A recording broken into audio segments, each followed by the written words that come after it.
Today's episode has been brought to you by OfferingTree, my favorite all-in-one platform for yoga teachers who want to build their website, add to their existing website, schedule classes, and share all of their offerings from courses to memberships, classes, online or in person.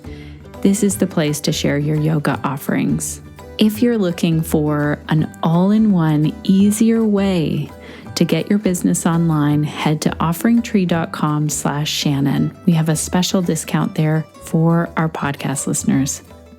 Hello and welcome to the Connected Yoga Teacher podcast. I'm so glad that you're here today. I'm your host, Shannon Crow. I use she, her pronouns. And this podcast is being recorded on Anishinaabe, Odawa, and Mississauga land.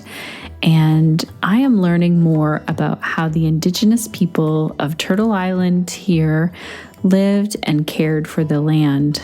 A random fact this week. Well, last week I was talking about my love of sweets, especially maple syrup, and it feels so fitting. I'm actually back home to my microphone here for a couple of days from making maple syrup with my dad. So he flies home from Alberta to make maple syrup each and every year. And this year, I really wanted to help him as much as possible. My dad will be 70 in July. He works harder than anyone I know, actually, and especially around maple syrup season. We are now 5 generations of maple syrup making, if I have this right. There are photos in our sugar house where we make maple syrup. And I shared this on my Instagram if you want to go have a look. My great-grandma made maple syrup, not at the location where we now make maple syrup. And then my grandpa started making maple syrup. He taught my dad. And then I lived right near where we made maple syrup. So I ran over there all the time as a kid, helping out where I could, and mostly just, tasting delicious maple syrup, giving tours, talking to people, visiting. This year, I'm actually learning how much work goes into it. And the really exciting thing is that my son, Colton, our middle child, he is helping out down there. He helped out last year, possibly the year before as well. And so that's 5 generations now. And also super exciting, my brother just flew home. So it's lots of time with family, lots of work. Very, very busy, but also just a really special time to hang out with my family. For those who are new here, you might not know that I'm a mom of 3, a yoga teacher, podcaster, and founder of Pelvic Health Professionals. And this podcast was created for you so that each and every week you feel connected to the information and inspiration that will support you as you build your unique yoga business. Over and over, I hear yoga teachers and yoga students talking about how walking into a yoga space has enabled them to really connect with their true self, to feel comfortable in their body, to feel welcome, to feel very present. I think we can all agree that we want, as yoga teachers, we want our yoga classes to be welcoming places for everybody. But sometimes, despite our efforts, we can unintentionally make some people feel excluded or unwelcome. In today's episode, I'm bringing in an expert to talk about how we can be more welcoming towards LGBTQIA+ people and the importance of learning how to create safer spaces. Previously on the podcast, we've had Tristan Katz on, as well as Avery Kalapa and Megan Nicholson to talk about these topics. And I've been learning right along with all of you. And I've also been talking about how I've been messing up as I learn and as I go. I'll make sure to put the links in the show notes to those episodes and to one where I talk about I'm making mistakes as I go. It's just part of learning.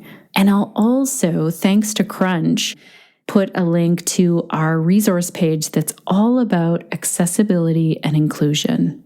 In today's episode, I'm so excited that Gabi Parkham is going to be joining us to share more about teaching LGBTQIA+ inclusive yoga. Born in the UK in a place called Brighton, Gabi started practicing yoga during early childhood.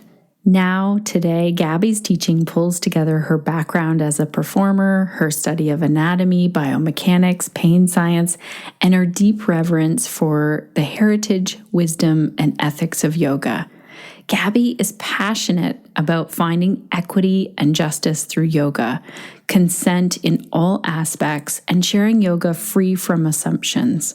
Alongside teaching yoga, Gabi is an LGBTQIA+ equity educator and consultant who helps yoga teachers and studios to make their classes more welcoming for the LGBTQIA+ community. Gabi runs regular online workshops on inclusion and a 6-month online course for LGBTQIA+ yoga teachers. And we'll talk about this in today's episode. Gabi creates this space where those yoga teachers can come together in community, learn from one another, and find support there. I cannot wait for you to have a listen to today's conversation. Gabi and I start from the very basics. We talk about the definition of LGBTQIA+. And don't worry, there was a time not very long ago where I couldn't even say this. I wouldn't be able to say it in a group of people, and it made me really nervous. I didn't know what it meant. It seemed like there were always new letters being added. And so we just get to that right away and clear that up. We also talk about pronouns, as well as being cis and using pronouns. We talk about what it means to be an ally, about informed consent, and about a very important conversation that comes up a lot in the yoga world around masculine, feminine, that whole conversation. Gabi explains why it's so important to get educated, then teach like there is already an existing trans or non-binary person in your class all the time. This was a light bulb moment for me. I cannot wait for you to hear it as well. And then we dive into how do we start to include this in our marketing? Maybe how do we let people know with our website and our messaging that goes out? I also want to highlight how this is a lifelong learning journey. So I'm excited that we're here together. We get to learn together, and I'm excited because when we learn together, we have more questions that come up. So let's first say a huge thank you to our sponsor, OfferingTree, and then we'll get into this conversation with Gabi. Thank you so much to our sponsor, OfferingTree, not only for helping this podcast to reach your ears, but also for creating an amazing online product that helps yoga teachers who are wanting to get their yoga offerings out there into the world and to make everything simple. You know, the moment where you go to name your class, set the price, is there a waiver? How do I get people to register? All of those questions become easier with the OfferingTree platform. That's why I'm excited to partner with them. And I also want to tell our connected yoga teachers, I found this really cool feature. Today, I went to send out a follow-up email from our OfferingTree office hours. I can include a link to this office hours in case you want to have a listen.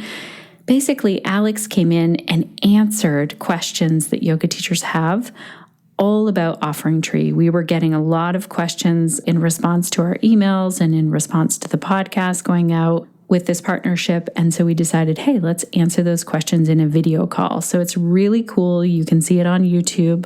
I'll post a link in our show notes, and you can see the questions that were asked and then see how OfferingTree works.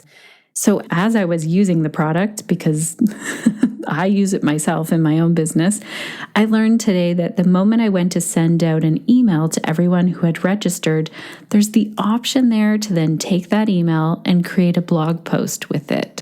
And I thought, what a fantastic feature. So hats off to the team at OfferingTree. And also a side note, even if you're not using OfferingTree already, consider when you put all kinds of time and effort into an email, could it also be reused for a blog post? And I love that OfferingTree already thinks about that, thinks about what will really help to get the message out there the most, how you can reuse your content. And if you are thinking about using OfferingTree, make sure to use our discount code. So if you go to offeringtree.com/Shannon, there is a 14-day trial period to try it out, see how it works. And also, if you have questions for the team at OfferingTree, reach out to them, support@offeringtree.com.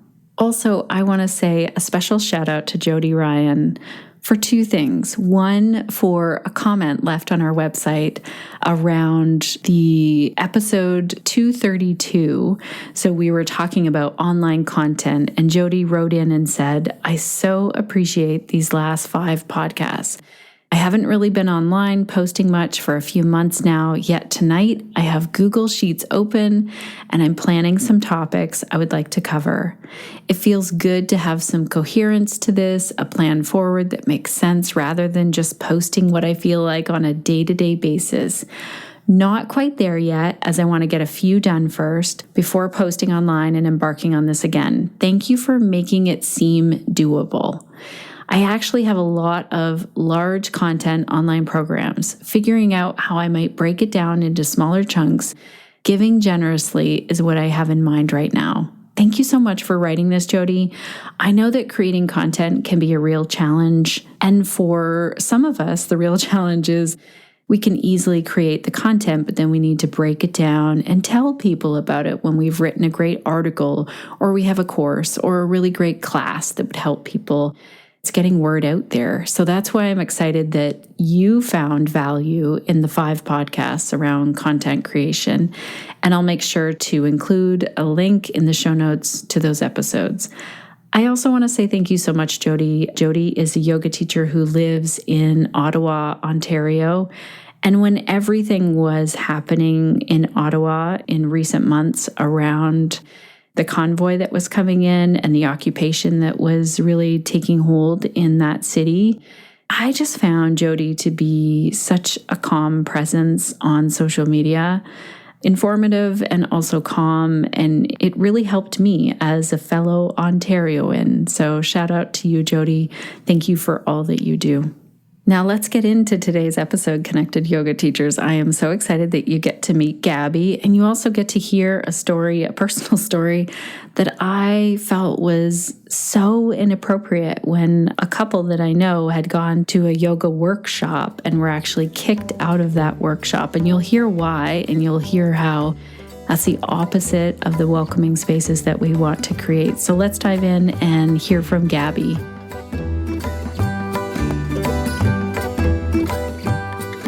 Welcome to the Connected Yoga Teacher podcast, Gabi. It's so great to have you here today. Thanks so much. It's great to be here. Can you tell me, how do I pronounce your name correctly? And is there anything in terms of introduction of social location that you want us to know? Yeah, my name's Gabi Parkham. It's newly changed because I just got married. So my previous surname was Markham and my partner's surname was Peters. We've kind of smushed them together for Parkham. My pronouns are she, her. I'm a cis woman living in the UK, down in Brighton. So most people know where London is. I'm just further south on the coast. I am part of the LGBTQIA plus community. Sometimes I use labels like bisexual or queer. I'm Jewish. I am middle class. I've had degree level education, but I'm not a homeowner. In that kind of millennial stage of not quite being able to get on the property ladder and those sorts of things. And I'm also neurodivergent. I think that's covered most of my social location. Thank you so much for doing this, because just before we hit record, I was just saying to you, like, I think that you can do this social location, whereas some guests, and myself included a while ago, I would not have known what that means. I might have said, like, I live in Ontario, Canada. So we actually have a full podcast episode that's coming out all about social location, so we can all learn together. Amazing. Yeah, I'm excited about that, because it's important that we have these conversations, and especially when we're meeting through audio. Congratulations on getting married. And I did see a post where you explained, like, we've smushed our 2 last names together. So I'll have to make a note here, because I had your previous name, Markham, and so it's Parkham. Yeah, I suppose we talked about this podcast a while ago, and I don't know if we'd actually decided finally what we were going to do with the name until about a week before the wedding, which considering it was a postponed wedding of a year later than it should have been, I'm not sure why we left that decision quite so late. I love it. So today I'm excited that we get to talk about how to really ensure that we are creating safer spaces for the LGBTQIA plus students who walk into our studio, whether we know that they identify as that or not. But before we do, tell us about the work that you do and how did you get started in this work? So I've been teaching yoga for about 7 years. And then about, I think 5 years ago, I started volunteering for a charity called Keshet UK, which is a Jewish LGBT plus charity. And part of what I was doing with them is going into different schools, communities, synagogues, businesses, and running training and awareness around LGBT plus inclusion, which is not my favorite word, but you kind of get the idea. And I also, about 3.5 years ago, co-founded an organization called Laviot, which is a social and supportive community for LGBT plus Jewish women and non-binary people. So I kind of had these two parts of what I was doing, teaching yoga on one side and stuff within the queer community on the other side. And it must have been kind of early pandemic that I really started thinking about bringing the two together. So I started a weekly online LGBTQIA plus yoga class, which has been going ever since and is amazing. I absolutely love it. And then last January, I think, someone asked me if I could run a workshop for yoga teachers about making yoga spaces more LGBT plus inclusive. So that is kind of where it all exploded from. I've taught that workshop now maybe 7 or 8 times. Sometimes they're open to everyone. Sometimes I've done them specifically for a studio for all of their teachers. I've moved into doing more consultancy and mentoring with yoga teachers and studios and movement teachers in general. And kind of from all of that, I realized that a lot of people who are coming to particularly the open workshops were part of the LGBTQIA plus community themselves. And I thought that was really interesting. And so I started talking to them about what made them want to come, what felt like a pull. And I kind of teased out that I think there are 2 parts of that. One is specific education, because as individuals, we only have our own experiences. And if you are part of a community that you want to support, it's really helpful to understand the experiences of other people within that community. And then the other part was kind of community support, mentoring, friendship, just having a network of other yoga teachers within the LGBTQIA plus community. So I launched a course, which was 6 months. It finished in September, which kind of pulled together these 2 aspects. We had 4 amazing workshops with brilliant yoga teachers. We had Tristan Katz, who I know has been on the podcast, Pooja Varani, Avery Kalapa, and Daniel Groom. And then as well as those workshops, I put everyone into little small mentoring groups. And I kind of gave little trigger questions and topics each month for people to talk through and share their experiences and learning about. And it was a really amazing experience. I tried to really be part of it rather than sit on the outside as like the facilitator. So I've learned so much from it, and it was a really, I've made friends through it. It was a really beautiful experience. And yeah, that's kind of where I've landed. It's been a really busy year. That's amazing. Well, this is how I found your work. I saw it somewhere. Someone had shared it. And I really appreciate that you're doing this work and having this conversation within yoga spaces. So why is it important for yoga teachers to have this awareness? Like or on the flip side, what's the harm if we're like, well, like one thing that I will hear in the yoga world is, you know what, let's break down splitting people into categories because yoga is about union. Why can't we all just be one? Why do we have to have so many identities? So talk about the importance of this.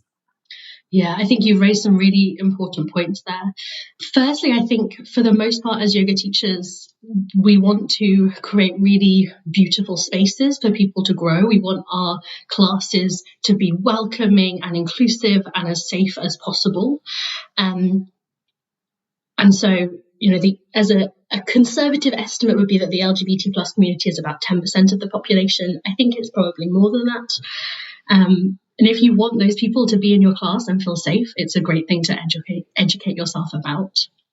I think in terms of yoga being union, I think it's completely true. And all yoga classes should be welcoming spaces for the LGBTQIA plus community.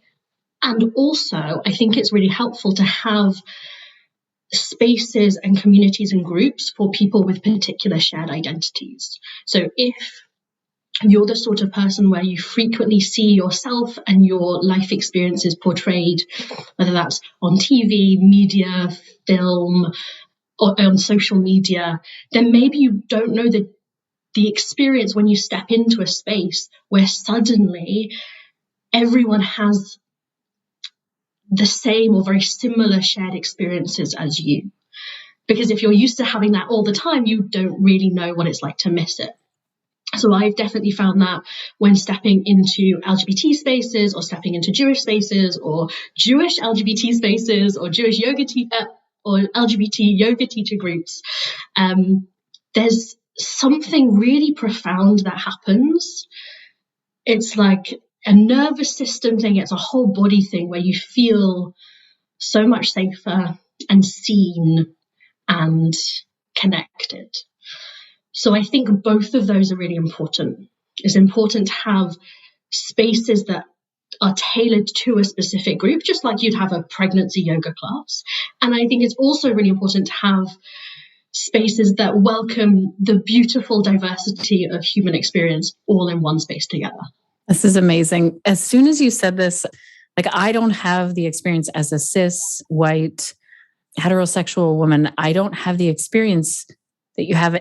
And all I could think of was when I traveled to Venezuela once and everyone was Spanish speaking and I had to really effort to speak. And I felt like no one there understood me and I didn't understand anyone. And I was so relieved to find an English speaking person on my trip. I just felt like, okay, you can translate for me. You know the language. That's about the only time that I feel like, and that's me living with a lot of privilege, walking around. And like you said, we just don't understand.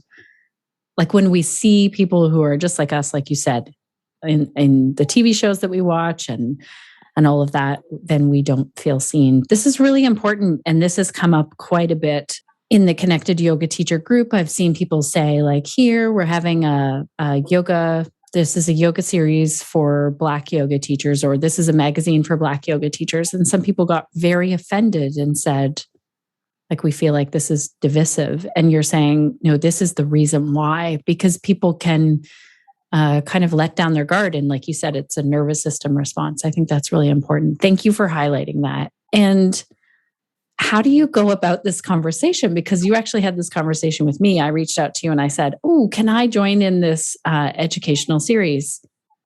And I can't really remember, but I just remember you did it so respectfully.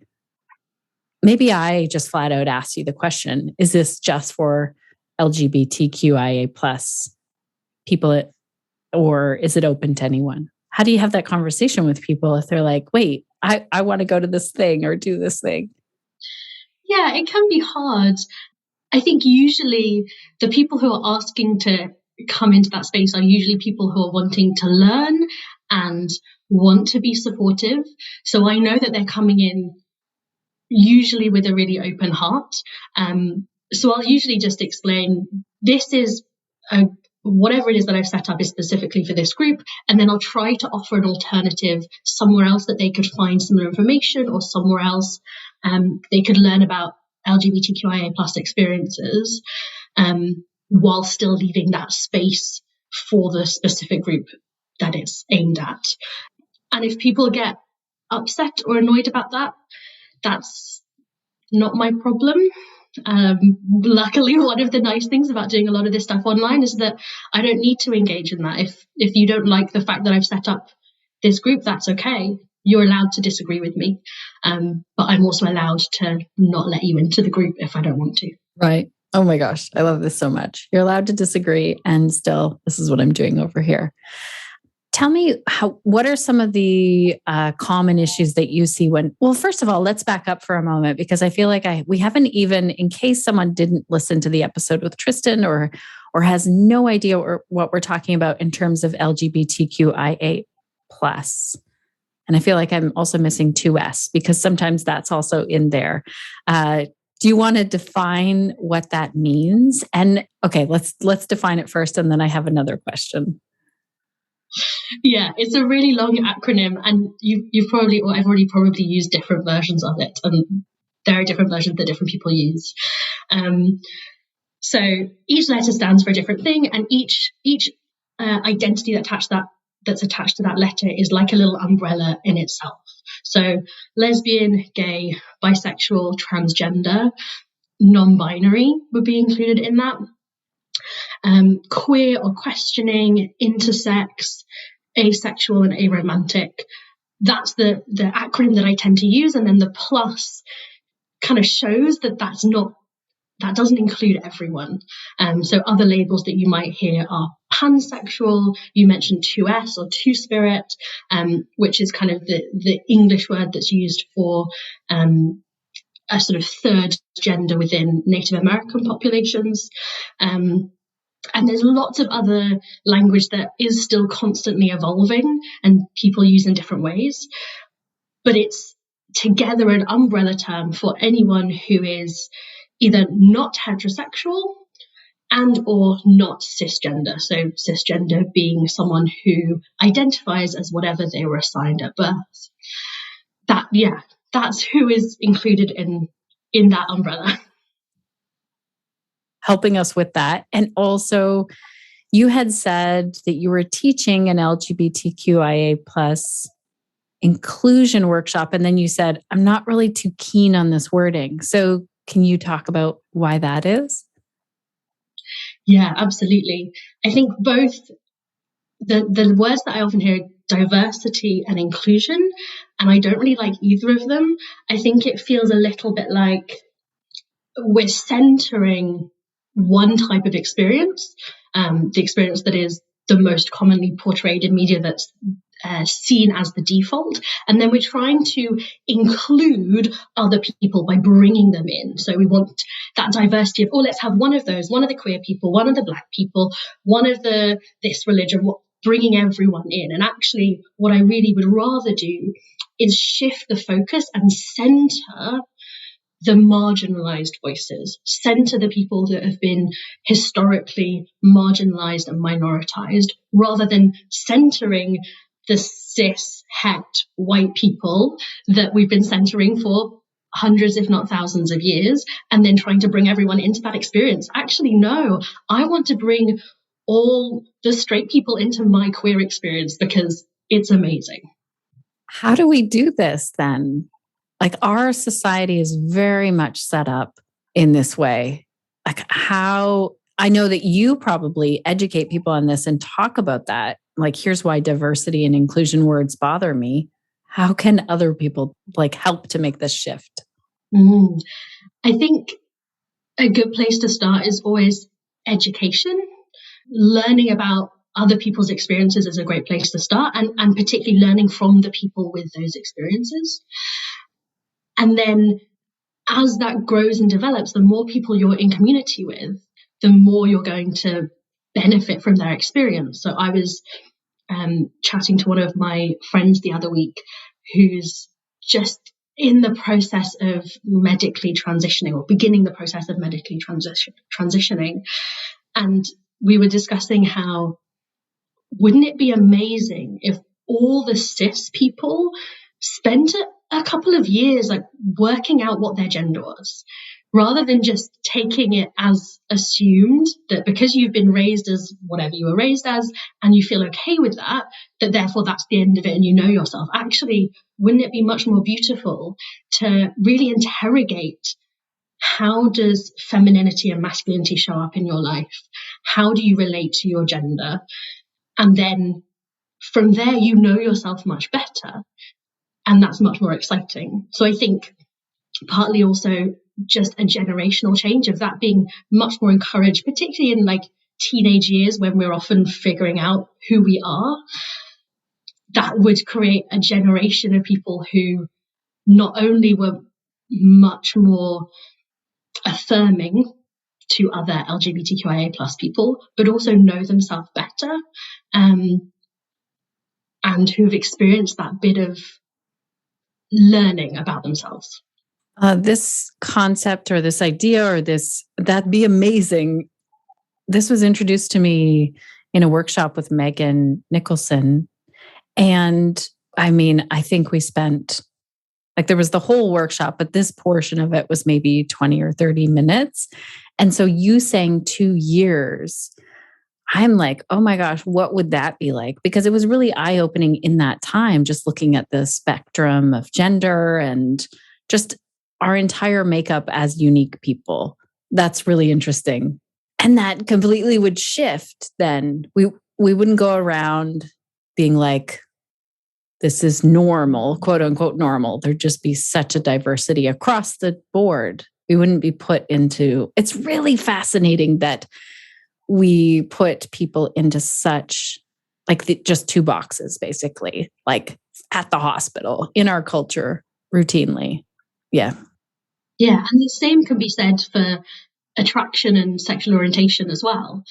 Again, there's this assumption right from babies, oh, there's like a little baby that the parents are raising as a boy, and they play for a few minutes with another baby who's a girl, and therefore, oh, he's such a ladies' man or whatever, all that rubbish. Actually, when's the space for everyone to question who they're attracted to and why? Yeah. Oh, there was a video that a parent put online, and the mom was saying, when I dress my child in boys' clothes, they get treated this way. And when I dress my child in quote unquote, girls' clothes, they get treated this way, that the public is saying different things to them. That was fascinating to me. And it happened to me as a parent all the time. Like, I remember my kids being young and people would, they're like, do you have to my sons, they would say, do you have a girlfriend at school? And I was just like, or a boyfriend, or just no friends, or I was like, what is happening? And people do not appreciate that. Or they didn't. And in my, I'm 45 now. So they were like, what is she doing? She's gonna Anyway, my kids appreciate it now. This brings up a question that I have for you, actually. We started including pronouns as much as possible in the podcast. So in our description and in social media posts, in my emails, I started including pronouns, and we've had some pushback, and we've also had some good questions. So, one of my children who questions a lot of things, I just recently bought a shirt, and I was so excited because it says she, her, I have my pronouns. And my daughter said to me, I don't know if you need to go around wearing a shirt like that. Do you need to do that? So do you want to talk to us about your thoughts on pronouns and sort of the nuance of that conversation of pronouns? Yeah, absolutely. So I think firstly, when I'm facilitating or holding a space, and I might start it by introducing myself with my pronouns, and I might, depending on what the space is, I might just model that, or I might invite people and say, please go around, introduce yourself if you want to share your pronouns. But I always make it optional. And that's because of some of my trans and non-binary friends who kind of came back to me and said, actually, sometimes sharing pronouns can be a bit scary. You might not be sure about what pronouns you want to use. And it also is, to an extent, outing yourself. So I firstly always make it optional for people to share pronouns if they want to. The reason that I share my pronouns as a cis person, when I'm walking down the street or in a shop or whatever, people see me, they automatically use the correct pronouns for me. That's a privilege. I'm not sharing my pronouns because I think someone's going to get them wrong. I'm sharing my pronouns because it normalizes the practice and hopefully makes it a little bit easier for someone else whose pronouns might not be so obvious or assumed, makes it easier for them to share their pronouns. So I think it's a really useful practice for cis people to do. And it can be something that might indicate to a trans or non-binary person that you might be a bit safer. It's not always cut and dry, and it's definitely not the be-all and end-all of big LGBTQIA plus inclusive, but it's one really easy thing that you can do. Hey, this is what I thought with my shirt, that it would like give a message, or for some of my friends, we'll get them to ask questions. Like, why do you have that on your shirt? And I can field those questions, but I get what my daughter was saying. She was like, I don't know, like it's pretty easy for you to just put she, her on there and just walk around. Like that's a good conversation, a good question. But we have someone in our neighborhood who recently just came out as trans. And I just thought, if I bump into this young person in my neighborhood, I would like them to feel like, oh, if needed, here's a safe person to go to. Yeah, because you often don't know, people who you think are lovely, wonderful people are not always the safest, depending on whatever the topic is. So that little thing that just shows that you've thought about it. And I think also you said about it being easy and safe for you to wear your pronouns. I was reading an amazing book, actually I've got it over here, called The Transgender Issue by Sean Fay. I'm like a third of the way in and it's incredible. I thoroughly recommend it. But I was reading it on the tube, on the underground in London the other day. And I just had a sudden moment of, oh gosh, what if someone sees that I'm reading this and wants to and starts having a go at me or something. And I had a moment of like, oh wow, what an amazing privilege that for me, I'm sitting reading a book and hoping that no one abuses me. And for a trans person, it's just being there on the tube. Yeah. I can put my book away if I don't feel safe, but a trans person can't put their transness away. So I think if it's easy for you to share your pronouns, you absolutely should. Yeah. Wow. That's a really powerful story, how you just thought my safety might be of concern here. And just for anyone who's not from England, the tube is the subway, in case you're like, what is the tube? Oh my gosh. I love this story so much. Okay. This is a good conversation. So how can we, let's say me as a cis heterosexual yoga teacher, how can I make sure that people, I'm trying to educate myself as much as possible from different voices. I first want to say that. I think that's super important because each person teaches me a new perspective, and to seek out people who are educators in this space, not to seek out cis heterosexual people. That doesn't feel like you can educate on this. Am I right in that? Yeah, I think so, more or less. Okay. And so then how could I make it evident if I've done my education, my classes are open to a diverse group of people, especially around LGBTQIA+. Do you talk to yoga teachers about what they can do with their website, their social media, the language that they use in their classes? Yeah, I cover kind of all of that. And I just want to reflect back what you've said about doing that education first is so important, because I think a lot of people want to come in, do one little workshop, change their website, ask me what they should put on their website, and then that's the end of it. And actually, the sort of publicly stating that your classes are open to LGBT plus people is like the last stage, or not the last stage, there's still more after that, but it's kind of the end of that first chunk of process. So educating yourself is a huge part. Learning from LGBTQIA plus educators, and that really goes for any type of anti-oppression work, whether it's anti-racism or cultural appropriation or disability justice. I think it's all similar in that way. I think, and choosing educators who are doing the work that you can pay for their time. If you've got friends and family who you can ask if that's appropriate, you can do that. But I think it's really important to remunerate someone for their work. Once you've done that work, what I tend to suggest is before you go and change anything on your website, start teaching your class as if there is always a queer person, a trans person, a non-binary person in the room. Because I've had a lot of yoga teachers who said, and this, I know a lot of the connected yoga teachers do kind of pelvic health stuff and pregnancy and postnatal. So I find this particularly with pregnancy and postnatal teachers who might say, oh, well, if a trans man came to my pregnancy class, then I would change my language. And I think if you're doing it that way round, you're inevitably going to make mistakes. I mean, we're all going to make mistakes constantly. There's no way not to. But if you're so used to constantly using one type of language, you can't just flip a switch and change that language. You need to practice. So I think it's really worth taking the time to practice and embed that language in your classes first.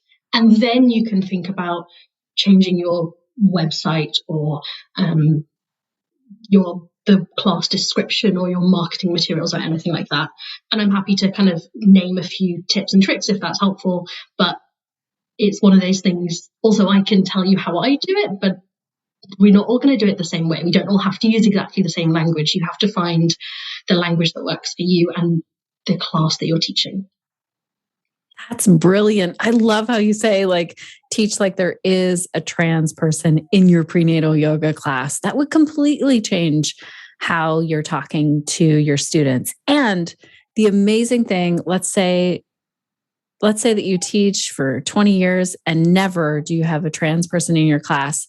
The amazing thing is that everyone else in your class will pick up that same language and start to use it as well out in the world. And you wouldn't necessarily know if there was a trans or non-binary person in your class. Exactly. I've got lots of friends who are non-binary who go through the world being assumed a certain gender, and it's not necessarily safe or appropriate for them to correct people, and so they don't. So you don't know, you can't tell from looking at someone if they're part of the LGBTQ community. You can't tell if they're queer. You can't tell if they're trans or non-binary. Yes. Oh, that's so good. That's so good. I love how you just asked us all to like shift from, because I was really focusing like, I want to make sure that people know that my classes are safer or that I'm getting this education. And thank you for that shift of, no, let's make our classes like that before we start advertising that they are. And the other thing is, like, I feel like at first when I started learning, I was like, okay, I'm solid in what I know. And now I have more questions, like I also appreciate that you said pay someone for their time in this. That's important. And I know we've had some people on the podcast, and I know I've reached out in a private message and been like, what do you think about this? And I appreciate when people put boundaries there and they're like, hey, if you want to book a call, here's how you book a call, or you can come to a workshop. That's super important. So just remember that as well. And I've messed up on that. So I appreciate when people are like, you have to pay for my time. So yeah, I would love if you gave some examples of that language. Yeah. So in fact, I was just this morning listening to your latest podcast episode about pelvic health. And I think you did it really nicely, that we can talk about bodies and body parts in a way that doesn't necessarily attach them to gender. So some of the things in kind of, rather than going specific into pelvic health, but in general yoga classes, some of the things that I often hear is students walk in and you might say, hi ladies, or hi guys. I know some people feel like guys is sort of gender neutral. I personally I think it's a masculine term. If I said, oh, I walked past a guy on the street, you'd assume I meant a man. So I've tried to get rid of that from my language. Again, it's not easy. It's really hard to change this language, and it takes practice and time, and you will mess up, and that's okay. So that's a kind of nice one to start with. Some other things yoga teachers might say is, oh, take this block and put it under the line of your bra strap. Well, that's assuming that people in the room, know where a bra strap would be on their body, feel comfortable imagining themselves in a bra. So that one is definitely one to get rid of. Some of the other ones that are a little bit more tricky might be ideas about divine feminine and divine masculine. I know some yoga teachers who still love talking about Shiva and Shakti and those aspects, but you can talk about it in terms of the qualities solar and lunar, rather than labeling them in that way that for some people can be gendered. And I think also the Trans Yoga Project have done some amazing stuff talking about really embodying those elements, because we all have aspects of femininity and masculinity in us. But I think it's really important that the students know in advance that that's what the conversation is going to be about. So to me, it's a little bit like part of informed consent, that if I'm going to be talking about something to do with femininity or masculinity or both in a class, that students need to know that in advance so that they can make a decision not to come if that's going to be uncomfortable or triggering for them. And in terms of like website and marketing, I think it's really important, if you're in obviously lots of stuff is still online at the moment, but if you're in an actual building studio space, if you've got gender neutral toilets, that's amazing. I also recognize that you can't just knock down every building and rebuild the toilets, or however much I would love to. So even something as simple as having on your website, the studio has men's and women's toilets and changing rooms. Please use whichever you feel the most comfortable. I don't know about other countries, but certainly in the UK, that is the law. I know it's a bit more complicated in parts of America. I'm not sure about Canada. But stating that, again, it's an element of consent. If that's not going to be appropriate for someone to be able to use that one of those bathrooms, they're not going to come. Just like for my accessible chair yoga class, I need to tell everyone that there's level access into the studio, but the toilets are downstairs. And if they're not going to be able to come to the class without going to the toilet at some point, they need to not come. But just even the act of saying that, of saying, these are the toilets that are available, please use the ones that you feel most comfortable using, is a sign that you've thought about it, you've considered LGBTQIA plus people. Another thing you can think about is any gendered language, just like you would in a class, not putting it on your website. So I absolutely think it's totally appropriate to teach classes for pregnant students, postnatal students, classes themed around the menstrual cycle, classes. You can even teach women's yoga if you word it in a way that is sensitive to who you really want in that space. But it's finding the right language. Lots of people, as an example for kind of pregnancy or postnatal specific, some of the healthcare teams in the UK are starting to move towards something called additive language. So rather than constantly talking about pregnant women, you could say pregnant women and people. That just acknowledges that not everyone who's pregnant is a woman. I personally mostly just use pregnant people, but I know that not everyone likes that, and that's okay. If you want to really name that being pregnant for you is really part of your experience as a woman, that's fine, as long as you acknowledge that not everyone who's pregnant is a woman, and also not everyone who's pregnant is going to be a mother. I've had surrogates come to my pregnancy yoga classes, and that I had to think on the spot, because I hadn't thought about it enough in advance, about the language that I use in my class. Even things like connecting to your baby, that's a very different experience for a surrogate. So sometimes language around pregnant people rather than mother can be more inclusive, not just for the LGBTQIA plus experience. I think that's probably a few ideas to get on with. Yeah, that's amazing. I want to come back to the whole discussion as well around the feminine and masculine, because we do love to talk about this as yoga teachers. So are you saying, I love how you said, let's let people know that that's going to be the conversation so that they can decide if they feel comfortable with that. And that you also said this exists in all of us, this masculine and feminine. But would you take out the wording of masculine and feminine and focus more on sun and moon? Or how do you word that then? It depends. If it's just a general class, I personally take out the feminine and masculine language and talk about solar and lunar, or I might talk about, different kind of descriptors. So we often assign to femininity that kind of communication, caring, empathetic, and we assign to masculine strength and determination and so sometimes I'll just use that language because, of course, we all have all of these elements within us. If I was teaching a workshop that was specifically interrogating what is femininity and masculinity and how do we bring all of those elements into our own practice, then it's very clear from the marketing and the wording that that's what we're going to be doing. But in a general class, I find it easier just not to use that language.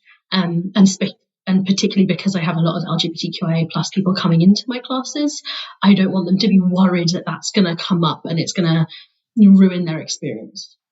Think of an extreme example. A friend of mine and her partner, who identifies as a man, was assigned male at birth, uses he, him pronouns.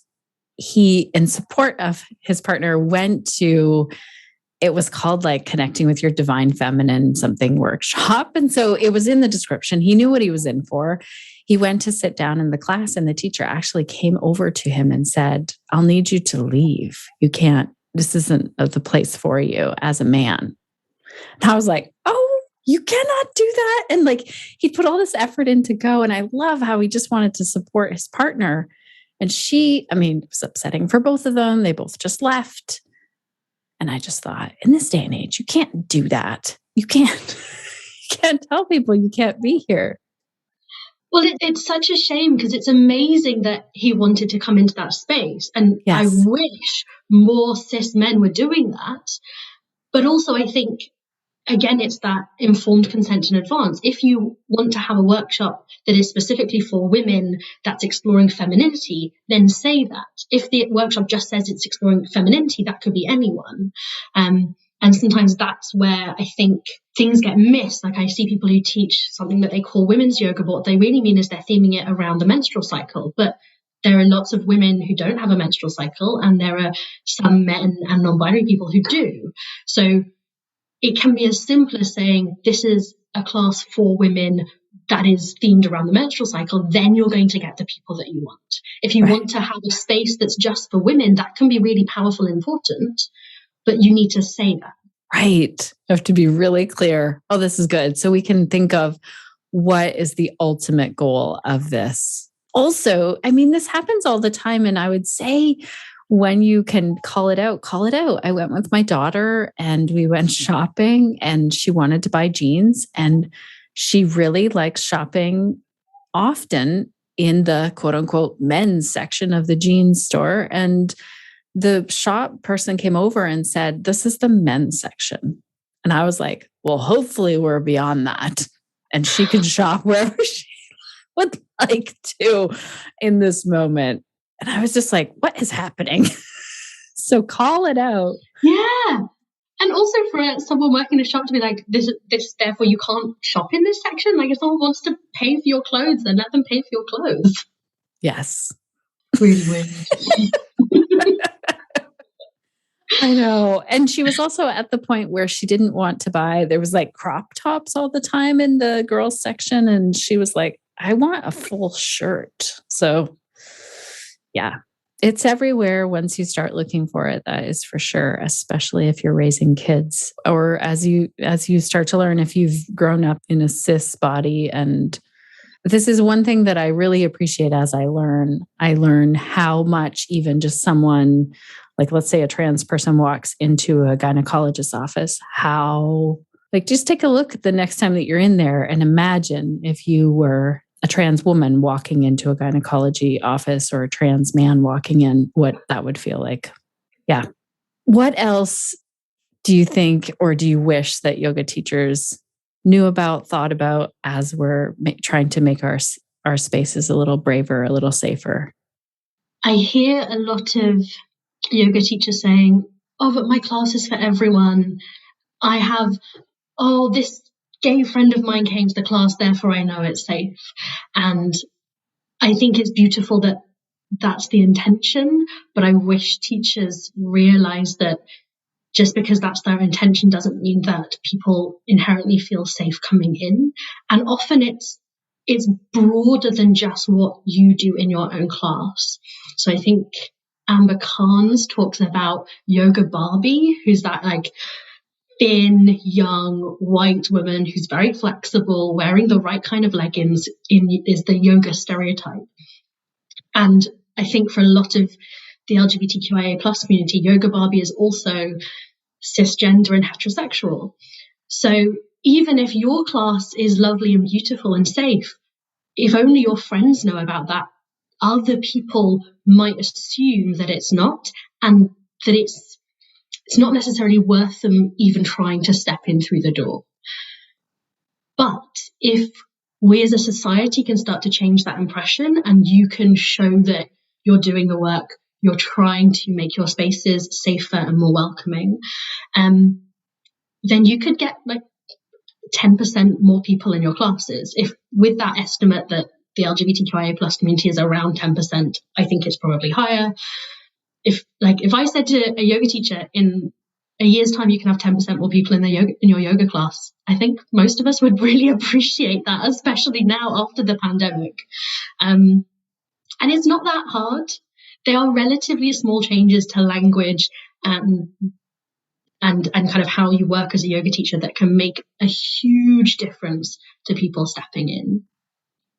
And if you want, within yoga, if you want to create that space where someone can calm and soften and tap into the parasympathetic nervous system, they need to be able to feel safe.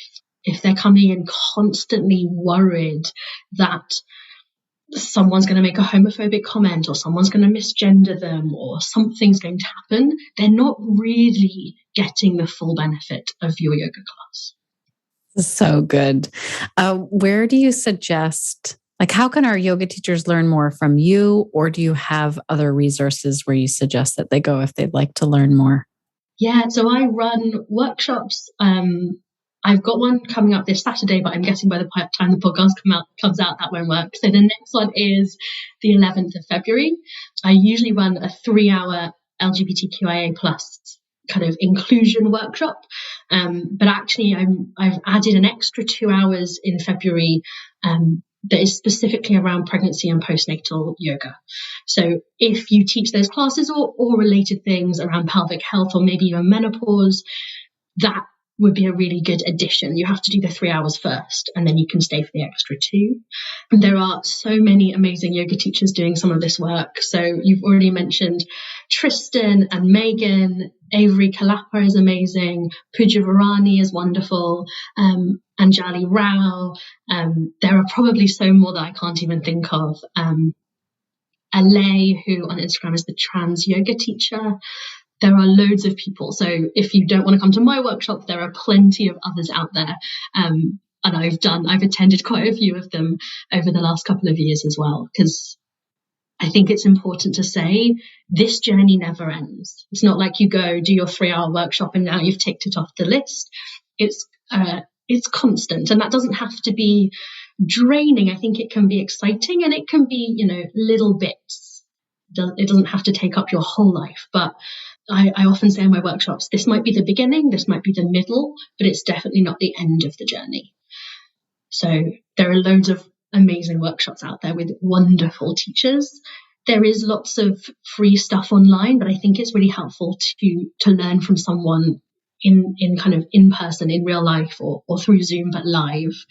I think it's helpful. I saw something, I think it might have been related to anti-racism work, but the idea that you go and follow a bunch of people on Instagram And then just read what they post. Don't comment, don't ask questions, just read and absorb. It's really easy. And I say this as someone with a huge amount of privilege. It's really easy as a person with privilege to want to go in and ask questions and question and inquire and take up space. So I think it's a helpful reminder to go and read and learn and take a bit of a back seat for a while. And maybe after a few months or a few years of following a bunch of people, you might have understood a bit more about the community. Mm-hmm. I think that's amazing. That's so helpful. Like, we can definitely follow people on Instagram, but to take that back seat, yeah, it's interesting to look at that. I'm speaking from my own personal experience, to want to like jump into the conversation and then to feel like, okay, what does it feel like to hold back here? And your questions might be amazing and really good. And then to pay someone for their time. That's the other great thing of going to a workshop, is not only will you have your questions, you'll hear other questions from other people. And yes, I'm so in for this learning never ends here with this conversation and many conversations like this. So thank you so much for your time today. I'll make sure that we link to everything in the show notes, how people can find your website and your offerings. Thank you. This has been really insightful. My pleasure. Thanks so much for having me.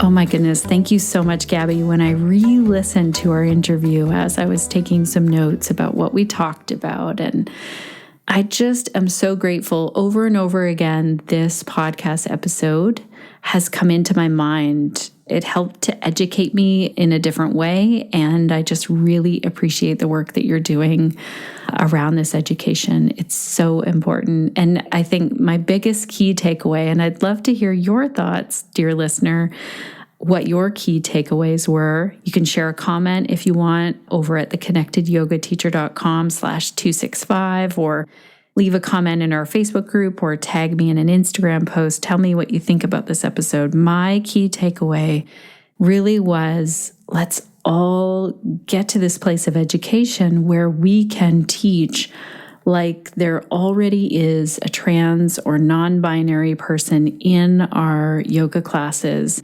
That's really been sitting with me, and it's really been sitting with me in the Zoom meetings that I do, in workshops that I lead, in trainings that I lead. So thank you so much, Gabi, for this gift. I hope our connected yoga teachers can all help to create more welcoming spaces that are safer for LGBTQIA plus folks. Shout out also to my friend Betty, who gave me permission to share the story that happened to her and her partner in that yoga workshop. And when I called her and asked for permission, she assured me, I don't think this would happen nowadays. You know, that was a while ago. And I feel like we've moved forward as a society. And I really love how glass half full my dear friend Betty is. Betty, if you are out there listening, I'm sending you a big hug, and I hope we get to visit soon. Speaking of visiting soon, if anyone is able to make the Yoga Teacher Conf, it is happening April 22nd to the 24th in Denver, Colorado. I'm going to be there in person. I'm super excited. And I have just found out that there is a live stream option. I will be teaching yoga for pelvic health, and that is going to be included in the live stream. And I have a coupon code for all of you if you decide, okay, I'm going to sign up for this 3-day pass, and I can't make it in person, but I want to grab as much as I can with the virtual pass.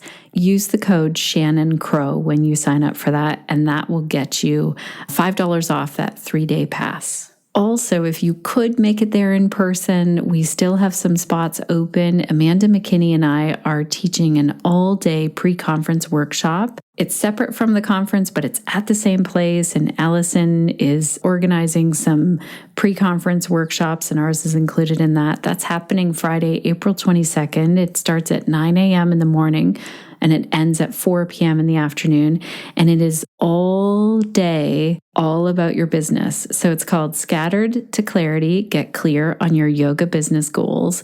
And this is for the yoga teacher who has just lots of ideas on yoga business, but you're just not sure where to start or which piece to put in first, we are going to go all the way through this business planning all-day workshop. Amanda and I have done this before virtually. And the teachers that were in that, we like to keep it really nice and small. They connected, they created community that day, and they felt like it really made a difference in their yoga business. So I'm excited for the yoga teachers that we get to meet with in person to do that. To register for any and all of this, you'll go to Yoga Teacher Conf. That's yogateacherconf.com. And because you're listening all the way to the end here, I want to tell you that next week we're going to continue some learning and talk with my good friend Rauda around social location, power, and privilege. Honestly, this is not just for yoga teachers. This is for every human on the planet. I learned so much with this conversation with Rauda, and I know I have a lot more to learn about this topic, but I'm excited that we get to learn together. So I'll see you right back here next week. Make sure you're subscribed so you don't miss an episode. Also, now is a great time. If you haven't done so, leave us a review. You can go to our show notes page. That's over at theconnectedyogateacher.com/265, or any episode. You can go to our podcast, any episode. There's a button there that says leave a review, and you can leave us a review in iTunes. And we try and read them on the podcast. So give us all your information. Tell us where you're teaching yoga. Tell us how we can get in touch with you. Tell us how the podcast is supporting you, or tell us what we're missing. What topics should we be covering to help you, and let us know. You can also leave us a voicemail. I love voicemails. You can find that button over on our website. Thank you to our team over here who put today's episode together. Suzanne, who does magic with the audio, Crunch, who does magic with writing, and Sinead, who her magic is really holding everything together, supporting our community, and making sure all of the pieces are in place. Thank you also to you for hanging out here right until the end, for really diving into a topic that will create more welcoming and inclusive spaces in this world. This podcast is possible because of how amazing you are. And if it is supporting the work that you do, that brings me so much joy. That's why I'm here. And I'm really honored to be here in your ears, doing whatever it is with you today, maybe cleaning or walking or whatever it is that you're busy doing today. And I'd like to leave you with a question. What will you be doing this week to stay connected to yourself, your yoga practice, and your community, so that you can share the yoga that lights you up?